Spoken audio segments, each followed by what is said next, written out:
Olá pessoal, tudo bem? Hoje é terça-feira, 12 de janeiro de 2021 e começa agora mais um informativo coronavírus ao vivo aqui pela TV Câmara São José do Rio Preto. Lembrando que você pode e deve participar aqui com a gente, enviando sua sugestão, sua crítica, sua opinião para o nosso WhatsApp que está aí na tela. Anote o número 991637905 e também o nosso telefone fixo aqui da TV Câmara para você entrar em contato com a gente, 3214-7766. Estamos ao vivo também pelas redes sociais da Câmara Municipal. Estamos lá no Facebook e também no YouTube. Acesse, curta e compartilhe nossas páginas que você vai ser notificado sempre que um novo programa estiver no ar.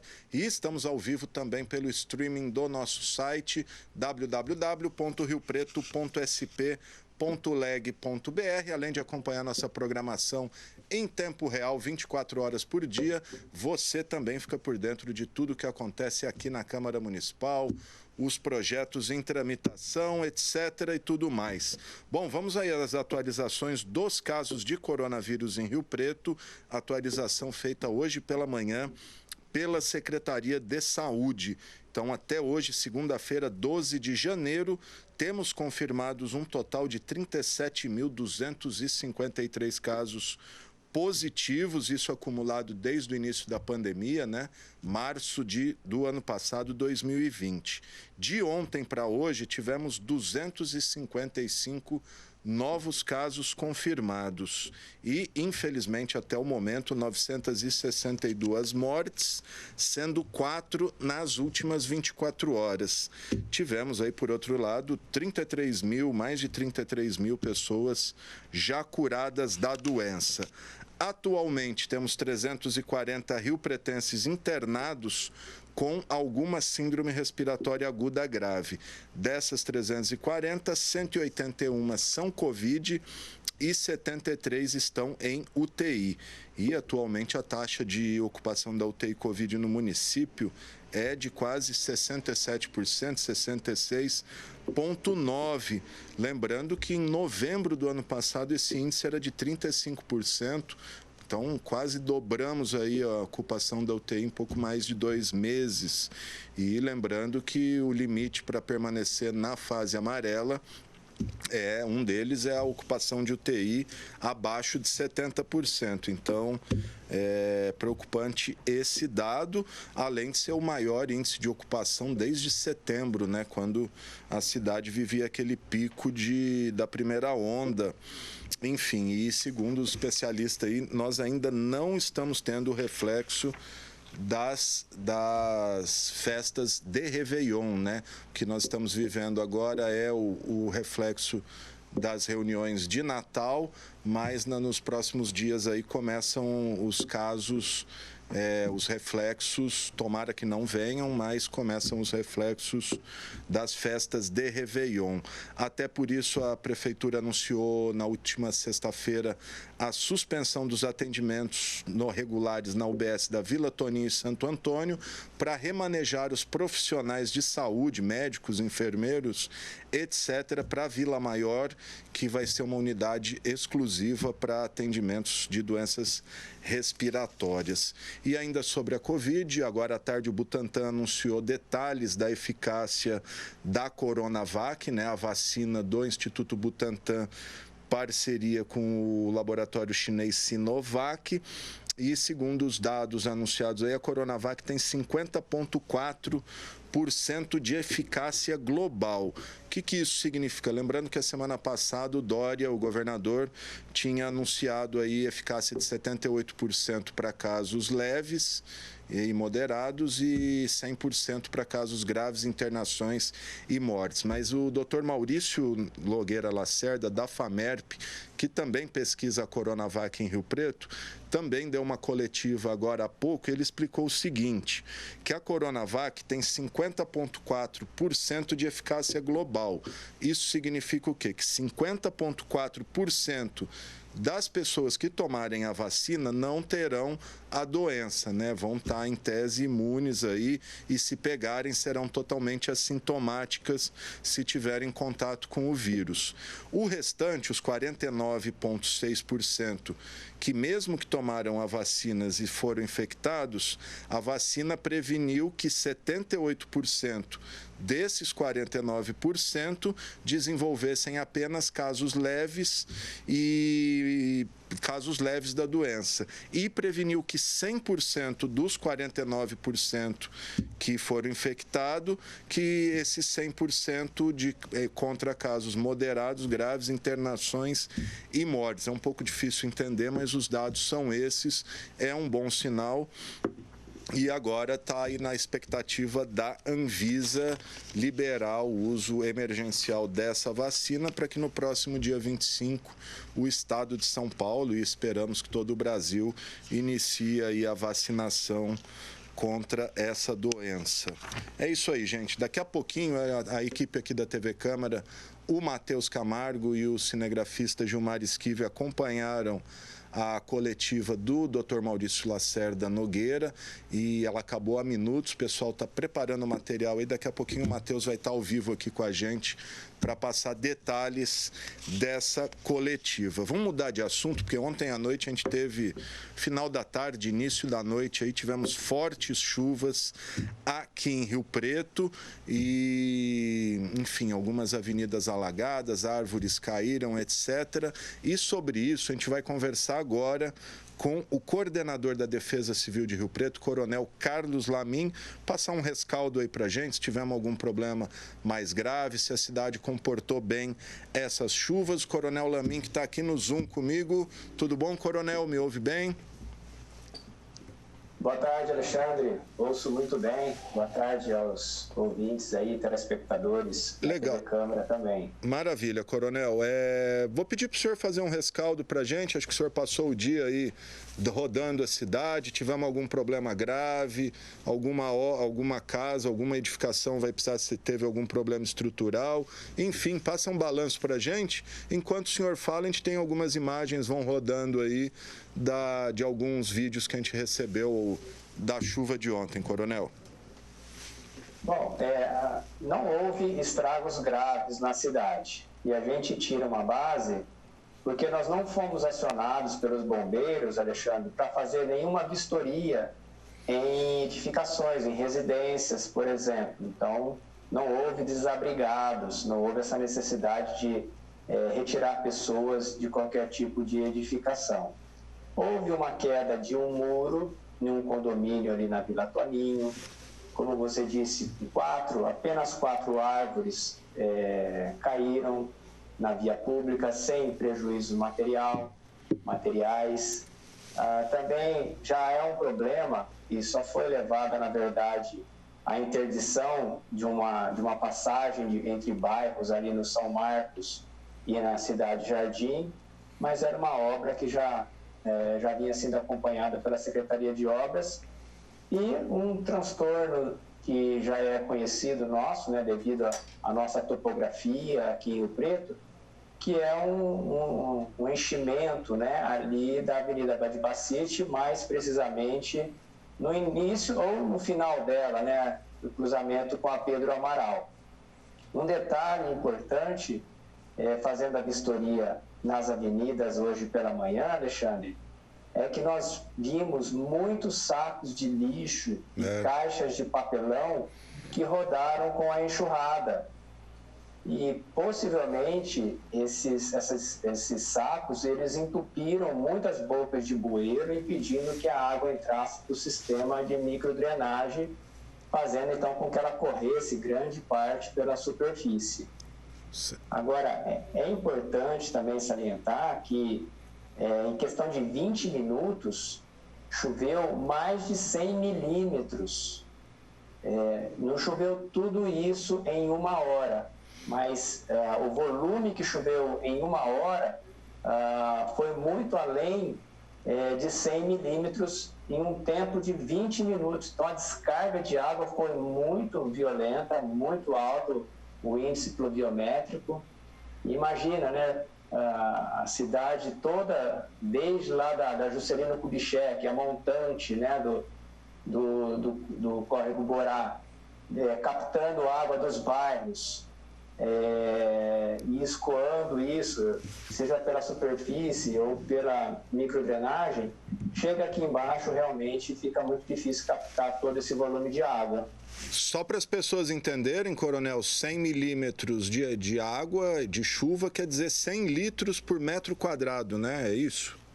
Exatamente. É você pegar 100 litros de água e, no caso, em 20 minutos, tá? Em 20 minutos, nós teríamos essa consequência. Agora, a bacia do córrego Borá, ela é enorme, ela tem mais de 400 mil metros quadrados e praticamente toda impermeabilizada. Então, não vai absorver água, não vai permear a água no solo. Então, ela bate na calçada, ela bate no asfalto e vai escorrendo superficialmente. A expectativa é de que a gente tenha um sistema de drenagem limpo, com manutenção, e também sem lixo no chão. Sem lixo. Eu queria chamar a atenção disso, a propósito do que o senhor falou, a questão do lixo. Alguns bueiros aqui da Andaló parece que estão completamente entupidos ali. Deu para ver bem ontem, que a hora que a água batia, porque eu moro aqui nas proximidades, dá para ver bem a avenida, o lixo saía, né? Ele nem entrava, saía lixo de dentro do bueiro. Aí vai também da educação das próprias pessoas, né, Coronel? A prefeitura não sei se dá conta de todo dia limpar tanto bueiro, deve ter milhares de bueiros, sei lá quantos bueiros tem em Rio Preto e aí não dá conta, né? Eu agradeço essa palavra sua, porque vem ao encontro do que eu estou falando, né? Você é um munícipe como eu, que verificou isso no momento da chuva. Eu fui ver isso pela manhã. Então, acho que todos os telespectadores, as pessoas que acompanham a TV Câmara, é um pessoal selecionado, é um pessoal que é formador de opinião. Então, que possa essa cultura, né, essa consciência de uma preservação ambiental, de entender essas consequências, que tudo que a gente faz para o meio ambiente, seja de benefícios ou de prejuízos, isso retorna para nós de alguma forma.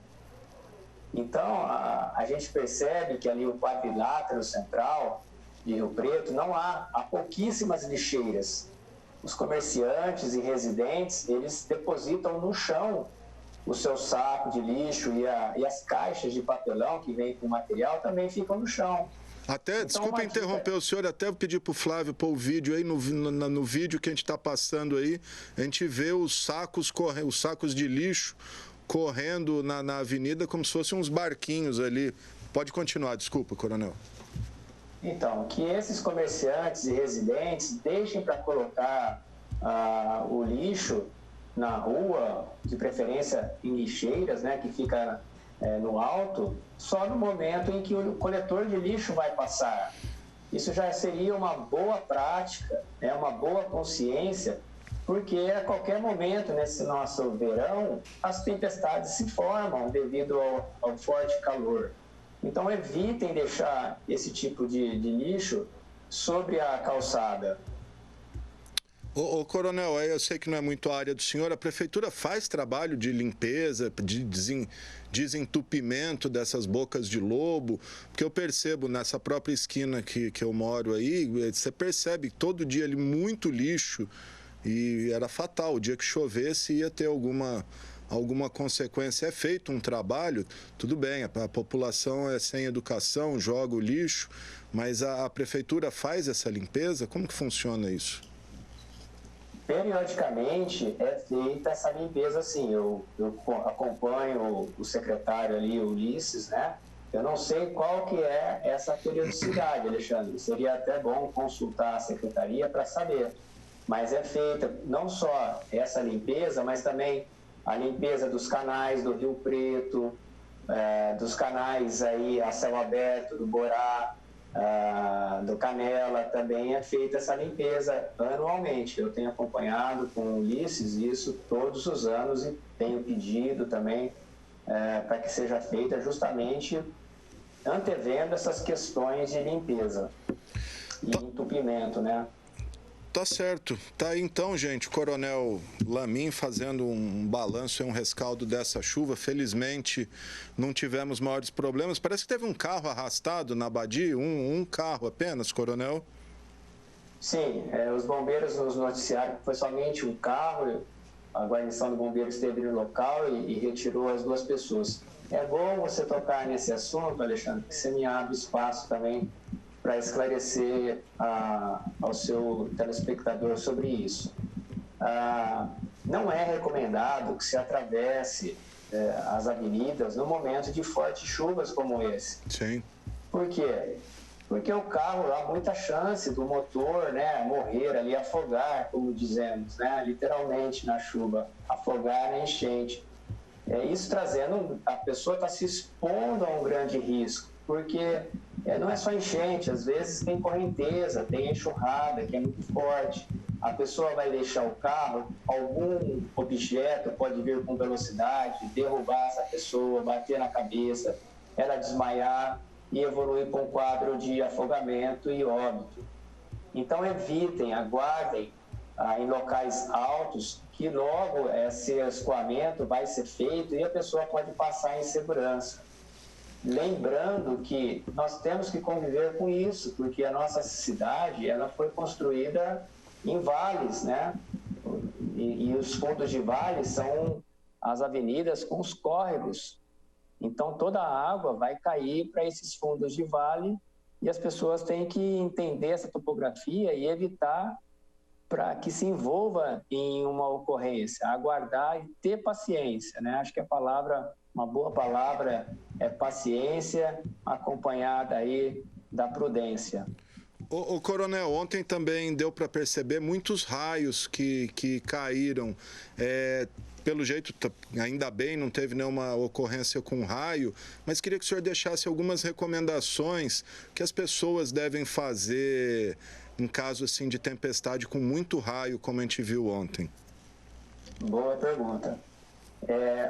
Principalmente os campos abertos, Alexandre, eles atraem os raios, né? Atraem as descargas elétricas. Então, quem está fazendo atividade esportiva, quem tem alguma atividade laboral, algum trabalho em campo aberto, deve deixar imediatamente esses locais, procurar um abrigo. Um abrigo entende-se uma estrutura de concreto, para que possa se livrar dessa possibilidade de raios. Então, atividade esportiva, piscina, futebol e atividades de trabalho devem ser interrompidas. Coronel, algumas pessoas tiram o aparelho da tomada, aí tem aquelas crendices mais antigas de vó, de não segurar tesoura, de cobrir espelho. O que fazer em casa no momento de raio? Ou não precisa fazer nada, é só ficar tranquilo? Olha, eu recomendo ter seguro residencial, né? É uma boa medida para se precaver, porque é muito frequente queda de raios ou fagulhas de raios que caiam numa determinada região e possa atingir a rede elétrica também. Como uma medida preventiva, é bom retirar da tomada, sim, os equipamentos elétricos, principalmente os mais sensíveis à oscilação de energia, como computadores, por exemplo. É uma boa prática essa de retirar da tomada, sim. É verdade também que a Companhia Paulista de Força e Luz tem um protocolo de ressarcimento de prejuízos quando há um tipo de acidente dessa natureza. É responsabilidade da concessionária? Ela tem obrigação de ressarcir? Há um processo, é aberto um processo, Alexandre, isso pelo site da própria concessionária, e isso vai ser analisado, é um processo, né? Há casos em que a concessionária ressarce os prejuízos do contribuinte, sim. Eu não posso analisar caso a caso sem ter um caso concreto, né? Mas existe essa possibilidade, tanto é que tem esse canal aí no site da CPFL. Perfeito, gente. Está aí o coordenador da Defesa Civil de Rio Preto, Coronel Carlos Lamin, a quem eu agradeço demais pela entrevista. Parabenizo pelo trabalho aí, o coronel sempre prestativo e disposto a falar aqui com a gente, prestar informações à sociedade. Obrigado, viu, coronel? Obrigado você, Alexandre, parabéns pelo trabalho seu também aí, dos mais relevantes, que é trazer a boa comunicação para o cidadão riopretense. Maravilha, obrigado, eu, Coronel Lamin. E olha só, gente, a previsão de hoje é para mais chuva aí no final da tarde, não tão forte igual ontem, mas deve chover bem aí ainda. Vamos conferir as informações aí com o professor Zé Mário de Andrade. Vamos lá.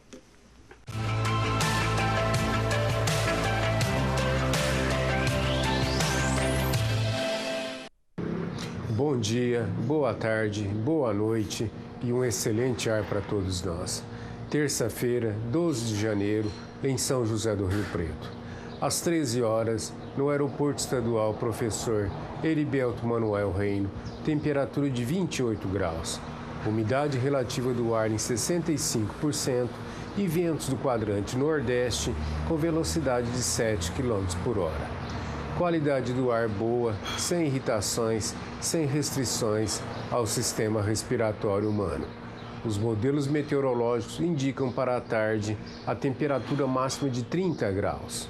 Nas últimas 24 horas, houve chuvas com um volume acumulado de 41 milímetros, correspondentes a 41 litros de água por metro quadrado. As chuvas foram muito intensas e houve alagamentos e enxurradas nas principais avenidas da nossa cidade.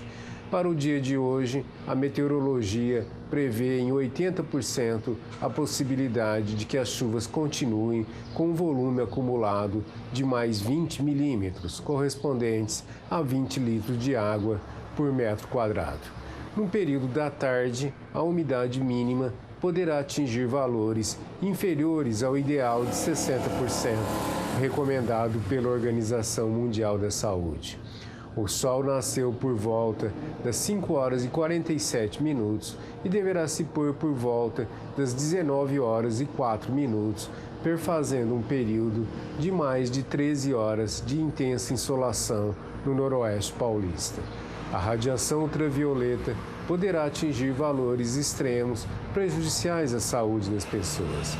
As autoridades sanitárias recomendam evitar a exposição prolongada ao sol, evitar a realização de esforços físicos pesados ao ar livre e, principalmente, evitar as aglomerações, pois estamos na pandemia da Covid-19, doença que no Brasil já matou mais de 203 mil pessoas e que diariamente leva a óbito cerca de mais outras 1.000 pessoas. Prevenir é melhor que remediar.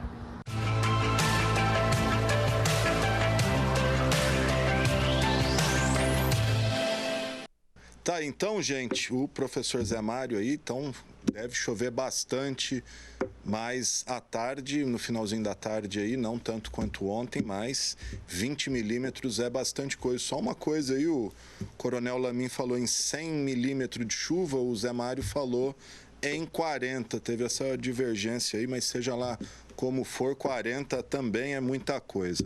Bom, o prefeito Edinho Araújo nomeou ontem o ex-vereador Jean Dornelas para a diretoria do PROCON, né? O Dornelas não conseguiu a reeleição para vereador na eleição de novembro. Aí, ele disputou pelo MDB, mas ele já tinha o controle do PROCON desde 2017, por meio de indicações.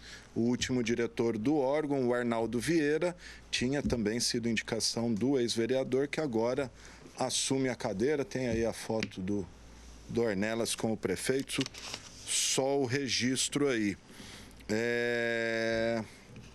Lembrando que a gente está ao vivo aqui pela TV Câmara, você pode mandar a sua mensagem aqui para a gente, participar com a gente, 991637905, nosso telefone, 3214-7766, nosso telefone fixo. Vamos voltar a falar de Covid, porque ainda tem muitas dúvidas a respeito da doença e principalmente da vacina, né? Uma das maiores dúvidas aí é a possibilidade de reinfecção. principalmente pelas novas cepas do coronavírus descobertas na Inglaterra e África do Sul, além de tempo de imunização, eficácia das vacinas que começam a ser aplicadas e devem começar a ser aplicadas aqui no Brasil. A gente teve a coletiva agora há pouco do Butantan e também aqui em Rio Preto da FAMERP, com o pesquisador, o virologista Maurício Lacerda Nogueira. O Matheus Camargo está ao vivo aqui comigo no estúdio, vai falar um pouquinho com a gente sobre a coletiva do Dr. Maurício, mas também sobre isso a gente está com a doutora em virologia farmacêutica Carolina Paca, ela que é professora do curso de medicina da FACERES, está aqui com a gente também. Doutora, tudo bem? Me ouve bem? Sim, tudo bem, e você, Rodrigo? É Alexandre, tá me ouvindo? Alexandre, doutora. Alexandre, desculpa. Eu sei que a senhora esteve na CBN de manhã, acho que por isso confundiu. Rodrigo. Vou pedir só para a senhora virar o telefone, que a senhora está deitada aqui na nossa tela. Aí, só um minuto. Vamos lá. Que aí eu tenho que mudar tudo aqui. Acho que enquanto a doutora vai ajeitando aí, até ela está já ouvindo a gente, pedir para o Matheus fazer um resumo para a gente, Matheus, do que foi a coletiva do doutor Maurício, até para a gente já repercutir com a doutora Carol aqui, Matheus.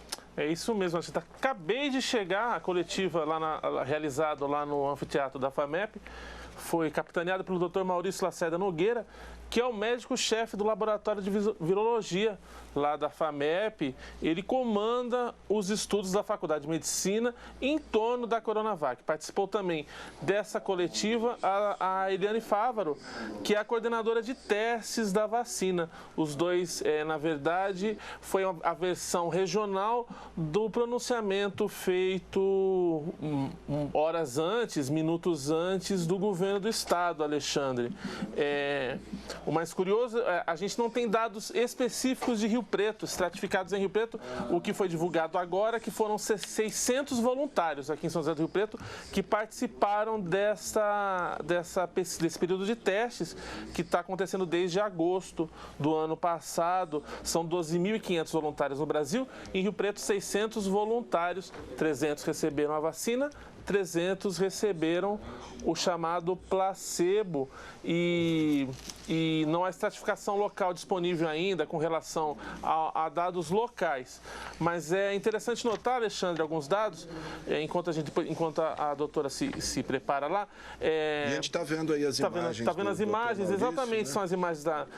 o doutor lembrou algumas coisas bastante interessantes. As reações, apenas 0,3% dos vacinados tiveram reações alérgicas.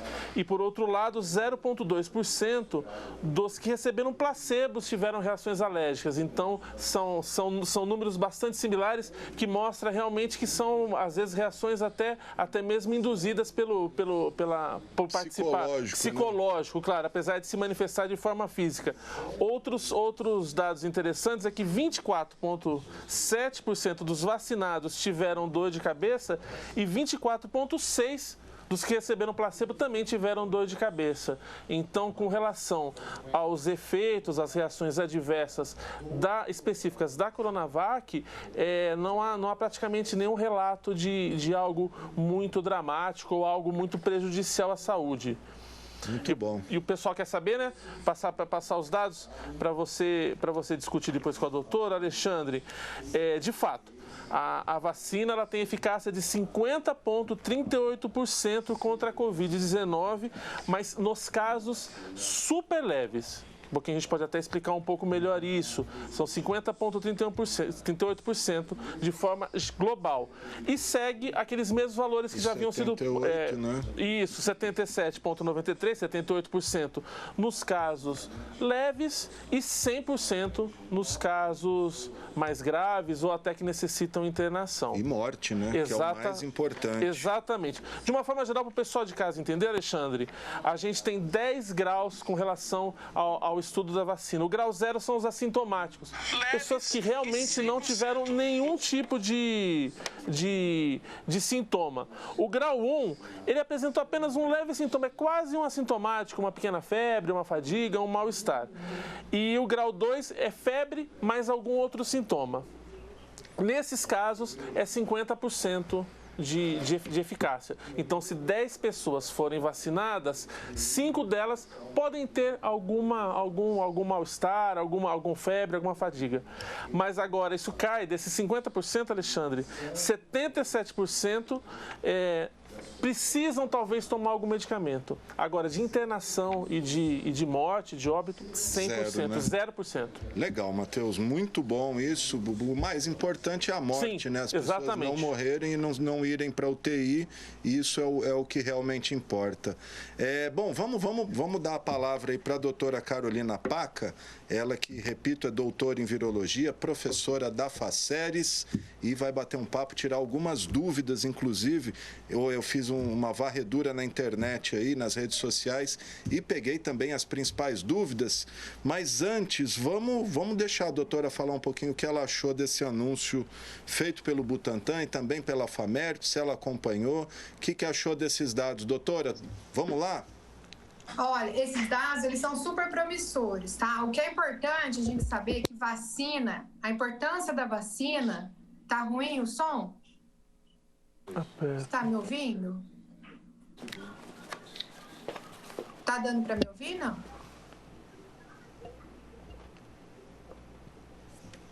Oi, aqui o Esquives, a gente está sem o áudio aqui. Meu áudio. Doutora, eu não estou ouvindo a senhora. Esquive, libera o áudio lá, cara. Ah, tá. Oi, doutora, agora a senhora consegue me ouvir? Eu estou ouvindo vocês. Então vamos lá, doutora, a palavra é da senhora. Desculpa aí, tivemos um probleminha técnico aqui. Eu estava falando que esses dados são super bons, são super promissores. Qualquer vacina que tenha eficácia global de mais de 50%, 50% ou mais é bastante animador. Acontece que a vacina... Para que a gente toma vacina? Para a gente não ficar doente, para a gente estimular o nosso sistema imunológico a aprender a combater uma doença, né? A combater um vírus, no caso a gente está falando do vírus. Nesse caso da Coronavac, a eficácia global dela, que hoje saiu a divulgação do resultado de 50%, ela é mais do que satisfatória para a gente, ela vai resolver o nosso problema. 50% para caso muito leve, quer dizer, caso muito leve, a pessoa tossir um pouco, espirrar um pouco, às vezes a gente nem percebeu que ficou doente. É um dado muito satisfatório. 78%, eu estou com os dados abertos aqui também, né? 78% que ela já tinha divulgado na semana passada, para casos moderados e leves. E 100% para caso grave. O que quer dizer isso? Qualquer pessoa que tomar a vacina, não, teoricamente, né, para esse número de indivíduos estudados, não vai ser nem hospitalizado e nem vai vir a óbito, que é o intuito da vacina. Que no fundo é o que importa, né, doutora? É o que importa. As pessoas estão falando, nossa, eu vou comparar com as outras vacinas lá, a da Pfizer e tal, que tem 90% de eficácia. Não, o que a gente quer é que ninguém vá para o hospital e nem fique, nem venha a óbito. Então é uma vacina que, para a gente, vai resolver o nosso problema. É uma ótima vacina. Os estudos estão mostrando isso e ela é eficaz, acima de 50% é o que importa pra gente. Eu estou muito, muito feliz com o resultado. Muito bom. Bem promissor. Muito bom. E até as reações aí que foram detectadas, segundo o Matheus passou aqui pra gente, 0,03% dos de reação alérgica. De reação, mas entre os que tomaram a vacina e 0,02% entre os que tomaram placebo. Quer dizer, tudo isso pode ser... Exato, pode ser reação alérgica, qualquer um poderia ter. Podem ser pessoas que sejam hipersensíveis mesmo e tomando a nova vacina elas vão ter. E outra coisa bastante legal quando a gente fala de reação alérgica, né, que tem a reação alérgica, mas tem as reações adversas. As principais reações adversas que apresentaram foi dor no local da injeção, que qualquer um que toma injeção sente dor, né? Que são as principais reações que tiveram, tanto no grupo vacinado quanto no grupo placebo. As dores foram mais ou menos idênticas no grupo de vacina e grupo placebo. E o pessoal, quando fala de reação adversa sistêmica, que são as reações que a gente sente depois de tomar a vacina, a principal reação que eles tiveram adversa foi dor de cabeça e um pouquinho de mal-estar, que é o que a gente tem quando a gente toma a vacina mesmo. Então, tá tudo bem, a vacina é boa, eu acho que a gente tem que estimular a vacinação assim que ela começar. Então, é porque as pessoas estão muito impressionadas com os números, mas esse número é um número bom, a gente tem que estimular a vacinação em massa agora, claro que conforme o Plano Nacional de Imunização, né, que vão ser por categorias. Até vi em rede social depois do anúncio de 50%. Ah, tá vendo? Falaram que era 78%, agora é 50%, desmoralizaram o Butantan. As pessoas não entenderam direito aí os dados, né, doutor? Lê manchete só e não busca entender. Não lê o texto inteiro, né? Doutora, infelizmente. A gente falou um pouquinho, mas normalmente quais são os efeitos, as reações indesejadas e efeitos colaterais de uma vacina, não essa específica, de uma maneira geral? A gente sabe que toda vacina dá uma dorzinha no braço. Quais são os efeitos aí que podem acontecer? Efeitos adversos de vacina. Olha só, todo mundo vai saber. Quem tem filho, principalmente, sabe, né? Vai levar a criança para vacinar, um recém-nascido. Fala, nossa, eu levei meu filho para vacinar, ele teve uma febrezinha, ficou chatinho e ficou enjoadinho. É isso, a gente vai ter a dor no braço, é muito comum, porque tomou a picada lá. Quando você toma uma injeção para você melhorar, tomou uma injeção muscular porque você estava vomitando, não conseguia parar de vomitar, toma a injeção, você não fica com dor? Fica com dor, porque é uma injeção, você está injetando um líquido no meio do músculo, acaba expandindo o músculo e gera dor. Então, a dor no local da aplicação pode causar um pouco de cefaleia, pode causar um pouco de fadiga, né? Um pouco de cansaço. Algumas pessoas falam que tem um pouco de náusea. Isso são dores mais comuns, né? Algumas pessoas têm um pouco de diarreia. Isso são as reações mais comuns. Por quê? Porque são as reações que o nosso organismo tem para tentar responder a alguma agressão que a gente recebeu no organismo. Qualquer coisa que você for injetar em você, o organismo vai tentar combater aquela agressão, né? Então, qualquer injeção que você for tomar é aquilo que você vai responder. Quem já tomou uma benzetacil sabe o tanto que dói, né? Dói pra burro. Doutora, na abertura eu falei que uma das preocupações e muitas dúvidas que as pessoas têm ainda é essa tal da reinfecção. Não só para a doença em si, mas também causada por essas novas cepas descobertas aí na Inglaterra e agora na África do Sul. O que já se sabe disso? O que a senhora pode dizer? É possível se reinfectar mesmo pela doença? E quem pega, está imune, não está? Quanto tempo fica imune? O que se sabe disso? Olha, Alexandre, hoje a gente tem, eu acabei de abrir aqui, a gente tem mais de 91 milhões de casos de coronavírus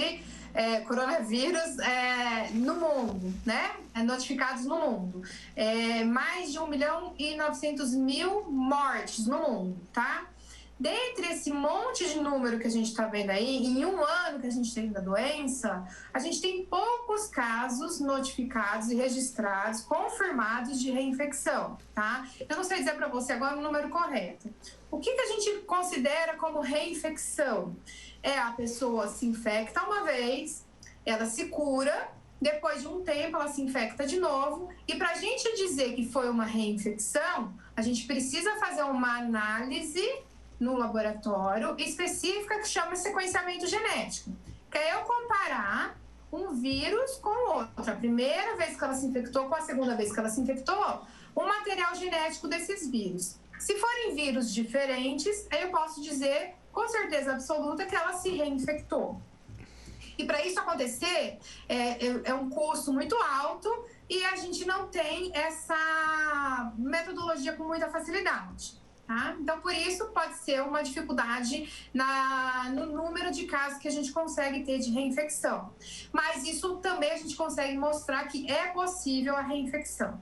Só que a gente também sabe que saiu a semana passada, uns 3 ou 4 dias, um estudo não sei se na Nature ou na The Lancet, numa revista de bastante renome científico, que a nossa resposta imunológica de pessoas que se infectaram por coronavírus, não foi vacinado, porque pela vacina a gente consegue estimular mais a resposta imunológica, ela perdura por até 8 meses. Por que 8 meses? Porque a gente estudou até agora os 8 meses, né? Esse grupo estudou por 8 meses. Pode ser por mais tempo? Pode ser. Então, por que eu estou chegando nesse contexto todo? Para mostrar que reinfecção existe, mas são poucos casos quando eu comparo com o número de infecções que eu tenho no mundo inteiro. É possível isso acontecer? É possível. Mas a resposta imunológica existindo por um período grande, que a gente tem agora estudos saindo mostrando, quer dizer que a chance de reinfecção, apesar dela existir, ainda ela não é muito alta, mas ela existe. Mas a gente não pode deixar de lembrar dessas variantes que você falou, que elas estão acontecendo. Por quê? Porque o vírus é natural de uma partícula viral, de qualquer vírus, ele sofrer essas alterações, porque ele quer se manter na natureza. E ele, se sofrer essas alterações, faz com que ele consiga infectar uma mesma pessoa novamente. Então, essas alterações, por enquanto, ainda não foi comprovado que faz com que ele reinfecte as pessoas. Por enquanto. A gente pode, daqui a um tempo, eu voltar aqui e falar para você, Alexandre, o vírus sofreu mutação e agora já está reinfectando as pessoas? Posso, mas nesse momento, graças a Deus, isso não está acontecendo. O que a gente tem visto é que existe a possibilidade dele estar disseminando com maior facilidade, mas não implicou na eficácia das vacinas. Da vacina. E nem maior gravidade também, e nem maior gravidade da infecção. Isso, não deixou as infecções mais graves. A eficácia das vacinas, elas são as mesmas, não interferiu na eficácia das vacinas e ninguém ficou com sintomas mais graves. Então, isso ainda, os estudos começaram em relação a essas variantes, mas percebeu-se ainda, isso é um estudo, é uma observação que tem uma disseminação maior. Mas aí eu fico na dúvida, será que a disseminação é por causa do vírus ou é porque o pessoal relaxou e tá tendo um relaxamento, as pessoas estão se aproximando mais, não estão tomando cuidado, né? São coisas que a gente tem que pensar também. Ok. Doutora, deixa eu perguntar também uma outra dúvida que eu tenho ouvido bastante, inclusive de colegas. Uma mulher que sonha em engravidar daqui 1, 2, 3 anos, ela deve tomar a vacina hoje? E qual a recomendação para mulheres que já estão grávidas? Claro, por que não tomar vacina? Ela pode tomar vacina. Quem quer engravidar não tem nenhum empecilho para tomar vacina. Agora, mulheres que estão grávidas, elas não podem hoje entrar no protocolo vacinal. Por quê? Porque elas não teve participação no estudo, porque não é ético, né, mulher grávida entrar em estudo clínico. Então, a gente não sabe qual seria a resposta de uma gestante no estudo clínico. Mas, se todo mundo que em volta dessa gestante tomar a vacina e se imunizar, tiver imunizado, ela também é protegida, que é a que a gente chama de imunidade populacional. Sim. Então, que, entre aspas, né, a gente não gosta muito de usar esse termo, que é a imunidade de rebanho. Sim. Eu, particularmente, acho feio. Sim. Mas é a imunidade populacional. Se todo mundo em volta dela tiver imune, ela também vai ficar protegida. Daí a importância... Mas quem quer engravidar pode tomar. Não tem nenhum risco de ter alguma reação futura? Não. Por enquanto essas vacinas elas são completamente seguras.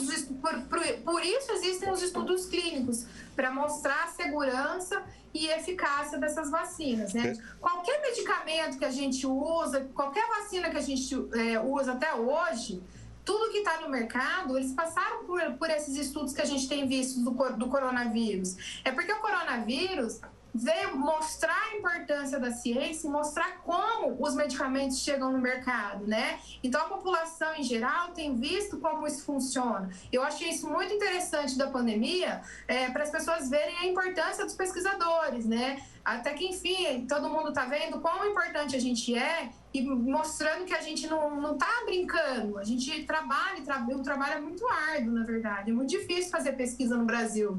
Sem dúvida. Voltando ao que a senhora disse antes, da importância de, por exemplo, da grávida, ela não pode tomar a vacina, mas é importante que todos ao seu redor estejam imunizados. Daí a importância de todos tomarem a vacina e não aquela história, não é obrigatório, eu não vou tomar, meu corpo, minha regra, mas as pessoas não entendem que é um direito coletivo para proteger a sociedade, né? É mais uma coisa de cidadania, na verdade, né? A gente tem que pensar é uma atitude individual que tem que pensar no coletivo, né? Aqui a gente é cidadania, isso daí tem que pensar no coletivo. Além de grávida, alguma outra contraindicação, alguma outra doença ou algum outro perfil de pessoa que não deve tomar a doença? Aquele lance de alergia a ovo. Menor de idade, eu sei que não pode também, porque não entrou no estudo clínico. Gestante, eu não lembro mais.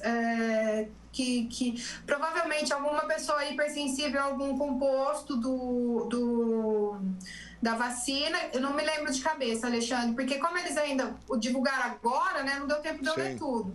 A questão do ovo, que tem várias vacinas, aquela questão do ovo, né, tem várias vacinas desenvolvidas. Essa particularmente, ela não é produzida em ovo, né, então ela não tem problema com o ovo, essa não vai ter. Mas ela tem algumas coisas no meio de cultura que é produzido, que às vezes algumas pessoas podem ter alergia. Então, às vezes, eles devem divulgar isso ainda, a composição dos adjuvantes da vacina.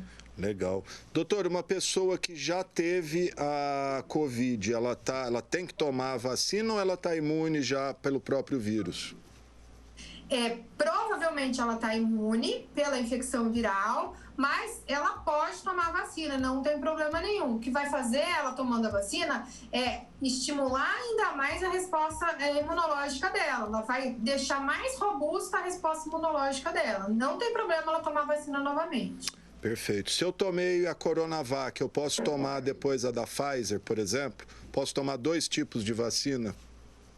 Não tem necessidade, viu, Alexandre? Isso daí é você gastar uma vacina com você mesmo e você não deixar uma pessoa próxima a você usar a vacina, né? É melhor você ser cidadão, ter um espírito de cidadania e tomar uma vacina só e deixar a outra vacina para outro indivíduo tomar. Mas, eventualmente, não traz risco à saúde, não, né? Não, mas não tem necessidade. Ok. Bom, vamos desmistificar alguns fake news, doutora? Pode ser? Sim, que eu tenho visto bastante nas redes sociais, que, aliás, o que tem de doutor de Facebook aí não é brincadeira, hein, doutora? Sério, você não imagina. A vacina pode alterar o código genético das pessoas? Não, de jeito nenhum. As vacinas, elas são vacinas de RNA e até a vacina de DNA que tem, ela vai ficar só numa parte da célula que não chega perto do nosso material genético. Então, não tem como ela se integrar no nosso material genético e não vai mudar o nosso material genético. A gente pode tomar a vacina tranquilamente. A vacina vai implantar um chip na gente para a China controlar o nosso organismo? Eu acho essa maravilhosa. O chip, eu acho que não sei nem se tem o tamanho, né? De jeito nenhum. Vocês podem ficar tranquilos, não tem, acho que não chega a ter tamanho, né? Só se for um chip líquido, né? Chip... Não tem também. Ok. E a última aqui, que também é boa, a vacina é a mesma para magros e gordos? A dose é a mesma? Essa eu nunca tinha ouvido, mas é boa também. E quem é de médio peso, talvez tenha outra dose. Não, brincadeira, pelo amor de Deus. É a mesma dose para todo mundo, tá? Não tem diferença na dose, tá? A gente vai estimular a resposta imune a mesma dose. Maravilha. Doutora Carolina Paca, doutora em virologia, farmacêutica, professora da Faceres, tirando dúvida, dando uma aula aqui de vírus para a gente. Agora uma pergunta, uma dúvida séria, doutora. Tem se falado muito, até pela escassez de vacina e urgência de se vacinar, porque as principais vacinas, ou todas, são 2 doses. Quais as consequências de iniciar apenas com 1 dose e ir vacinando as pessoas e postergar um pouquinho a 2ª dose? Isso pode trazer prejuízo, imunizar menos? O que a senhora acha disso? Aqui é uma discussão que a gente até teve no laboratório ontem, né? Porque eu estou no laboratório de virologia, tenho vários virologistas aqui comigo. Isso aumenta, dá 1 dose agora só e postergar um pouco a 2ª dose, existem 2 possibilidades, né? Aumenta o número de pessoas que vão ser imunizadas com 1 dose só, e você vai ter uma resposta imune, em vez de ser uma resposta imune bastante robusta, vai ter uma resposta imune robusta, né? Eu particularmente acho que deveria dar a dose plena, que a gente chama, né, as 2 doses, pelo menos para os profissionais de saúde. Para essa galera, eu gostaria, o pessoal que fica na linha de frente, lá nos hospitais, nas UTIs, que trabalha especificamente com Covid, eu acho que esse povo tinha que tomar a dose plena. E o pessoal que não está na linha de frente, tomar, sim, a dose diluída, né? Tomar a primeira dose e esperar um tempo para a 2ª dose, porque a gente vai ter uma resposta imunológica, mas uma maior parte da população tem a resposta. Quando a senhora uma boa ideia, não é uma ideia ruim, não, viu? Né? Para aumentar aí o leque de imunizados, né? Doutora, quando fala profissionais de saúde, compreende o quê? Porque eu ainda não tive tempo de checar, mas eu ouvi que a Prefeitura de Rio Preto aqui estaria propensa a vacinar apenas os profissionais de saúde, literalmente médico, enfermeiro, e não as pessoas que trabalham, por exemplo, agente administrativo, faxineiro, Alexandre, esse pessoal... Eu não sei também. Essa também eu vou ficar te devendo, eu também não vi, eu acho... Mas a senhora acha que deveria entrar todo mundo? Quem está dentro do hospital, trabalhando em hospital que mexe com Covid, particularmente eu também acho que deveria ser imunizado, porque está exposto também ao vírus, né? Atendente ali, faxineiro, sim. Enfim. Sim. Perfeito. Outra preocupação que a gente tem visto bastante, doutor, é que até o presidente tem repetido isso insistentemente, que está na bula da vacina que o fabricante não se responsabiliza por eventuais e supostos efeitos colaterais. Mas isso é uma praxe de qualquer medicamento ou não? Qualquer medicamento, porque não tem como ele fez os testes, ele fez os ensaios clínicos, mas algumas pessoas podem ter um efeito adverso que não é esperado. E por isso que a gente tem a fase 4, que qualquer medicamento continua em fase 4, que é a farmacovigilância, que a gente tem que fazer a notificação. Qualquer pessoa, óbvio que são os profissionais de saúde que mais fazem essas notificações, mas qualquer indivíduo pode fazer isso, que é avisar a vigilância sanitária que está ocorrendo alguma reação adversa. E a vigilância sanitária, ela notifica as indústrias conforme essas reações vão acontecendo. Não tem como a indústria saber que, num caso, em 200 milhões de casos, vai acontecer, você entende? De reação adversa extremamente rara. E isso em qualquer bula você vai encontrar, não é só da vacina, tá? Isso daí é normal. Okay. De novo, porque agora as coisas estão aparecendo cientificamente, mais aberto, né, para a população em geral, e são coisas que para a gente é muito corriqueiro, muito básico para a gente, e que para quem não sabe, acha muito complicado, né? E não, é assim mesmo, e tá tudo dentro dos conformes. Sempre foi assim, né? E nunca ninguém falou nada. Até sobre isso, a senhora acha que esse excesso de informação, tornando público coisas que são, às vezes, internas aí, de laboratórios, rotinas de pesquisa, a senhora acha isso sadio?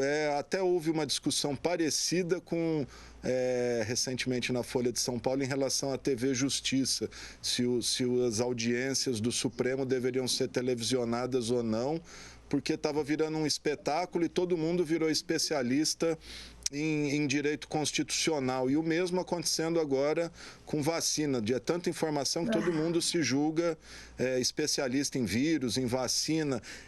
Informação em excesso é bom?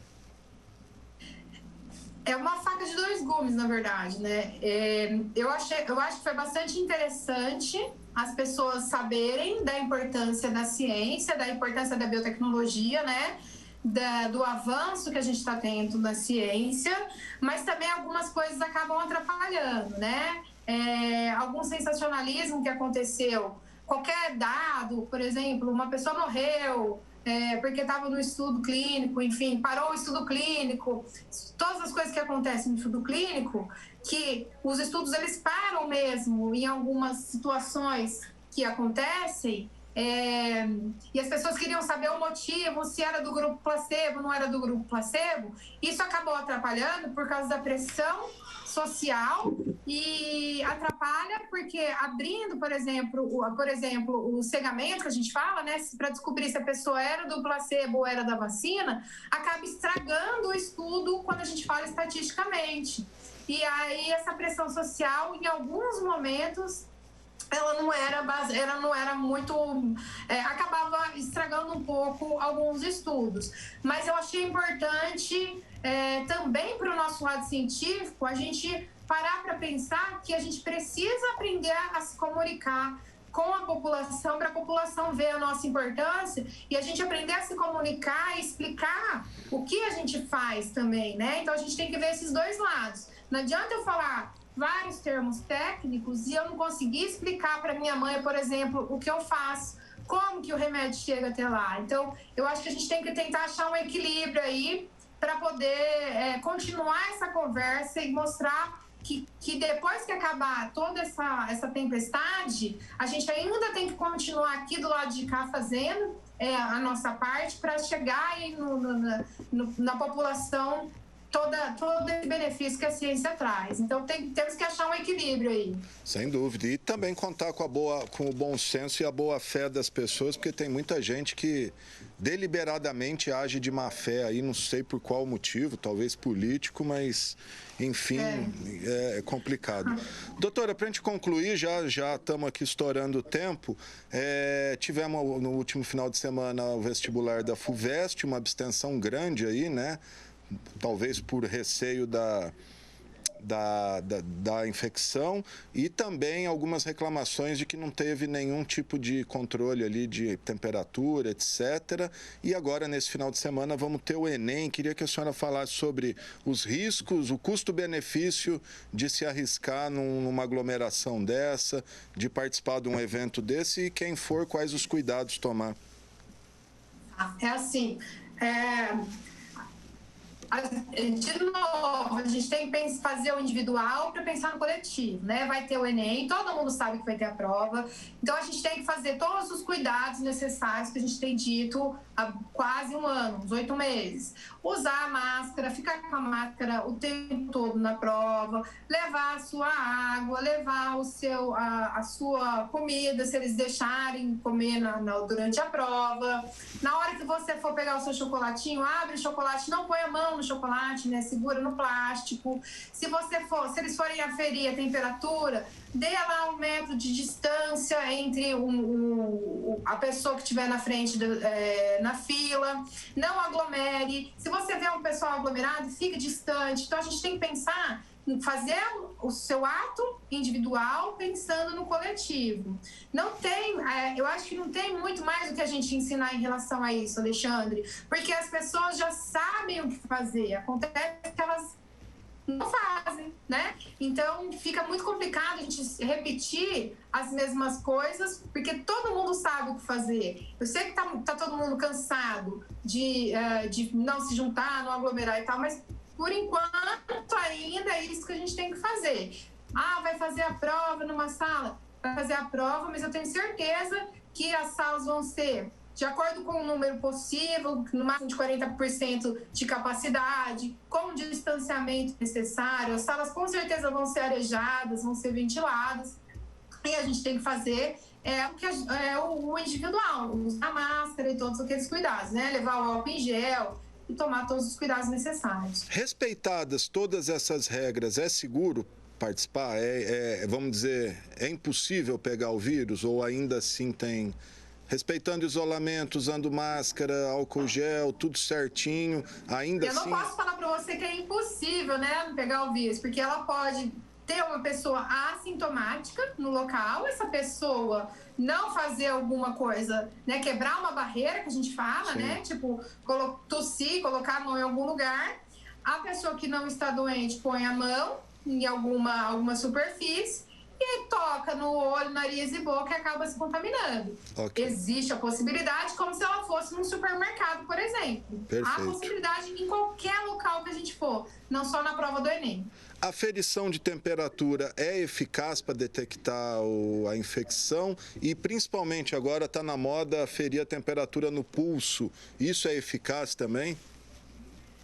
Aferir a temperatura só vai fazer um rastreamento de quem está com febre, e a febre é um dos sintomas de coronavírus, mas de outros vírus ou outras patologias, né?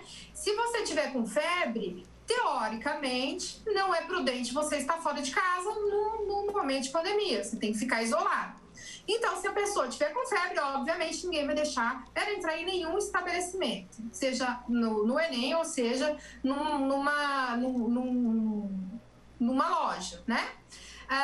Colocar no pulso, colocar na testa, colocar embaixo do braço, em qualquer lugar que tiver acima de 37 graus, é indiferente, ela não deve estar fora de casa, ela tem que se manter isolada. Eles estão colocando agora no braço porque disseram que tem o infravermelho que vai fazer mal para o cérebro. Isso. Não tem nada a ver também. Isso daí pode fazer na testa, que não tem problema nenhum também, tá? Alguma fake news que veio falando que da testa, que vai dar não sei o que no cérebro, já nem lembro direito o que era fake news. Também é fake news também. Altera as moléculas cerebrais. Né? Isso. E a aferição do pulso, a aferição do pulso, ela é eficaz? Você mede a temperatura no pulso de fato? Porque às vezes medem ela a minha... Ela dá um pouquinho mais baixo. Às vezes mediram a minha outro dia 34, 35, eu falei, eu tô morto, então... ela dá um pouquinho mais baixa. Então, se a pessoa tiver com 37, por exemplo, vai estar um pouquinho mais baixo no pulso. O melhor seria na testa, que foi desenvolvido para fazer na testa. Na testa. E não vai matar ninguém. Doutora Carolina Paca, muito obrigado pelas explicações, pela aula que a senhora deu aqui para a gente. E estamos sempre à disposição aí para levar informação à população, viu? Eu que agradeço. Se vocês precisarem, eu volto aqui com o maior prazer. Tá certo, gente. Tá aí a virologista, doutora em virologia, farmacêutica e professora da Faceres, Carolina Paca. Muito obrigado. Só antes de terminar aqui, só um registro. O SEMAI informa que vai interditar a rua Pedro Amaral, entre a Avenida Alberto Andaló e 15 de novembro, a partir de hoje até dia 14 de janeiro. A autarquia vai fazer conclusão de obras de realocação de adutoras de água dos bairros Redentor e Boa Vista, remoção do asfalto existente e reconstrução da capa asfáltica em todo o trecho da interdição. Quem anda aí pelo centro já sabe, já tinha ficado um período ali interditado, aqui a partir do viaduto aqui da Andaló. Isso aí já sabe o caminho alternativo. Bom, gente, é isso aí. Encerramos assim o informativo Coronavírus desta terça-feira, que teve os trabalhos técnicos do cinegrafista Gilmar Esquive, do controle mestre Fernando César, o GC e produção da Renata Arantes e do Matheus Camargo, e a operação do áudio do Flávio Furlaneto. Aproveito para desejar parabéns ao meu amigo Matheus Camargo, aniversário dele hoje, está ficando mais velho. Vai logo mais, tem bolo. E se você quiser rever esse programa, a gente vai reprisar ele logo mais às 9 horas da noite. E ao longo da programação, a gente volta amanhã às 4 horas da tarde com mais informações para vocês, já que o assunto é vacina. A gente termina aí com uma música que viralizou nas redes sociais. Foi uma apresentação da Orquestra Sinfônica da Bahia, que fez um misto de uma música clássica com um funk chamado aí de Bum Bum Butantan, e a gente exibe o vídeo aí. Eu peço licença à TV da Bahia, TV Bahia, filiada à Globo lá, para a gente reproduzir, porque é sensacional a música. Grande abraço e até amanhã.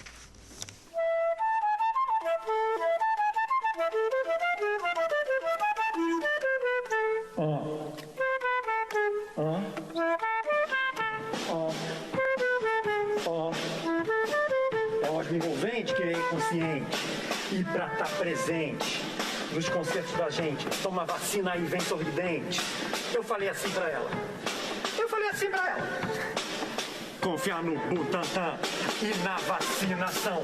Confiar no Butantan e na vacinação. Confiar no Butantan e na vacinação.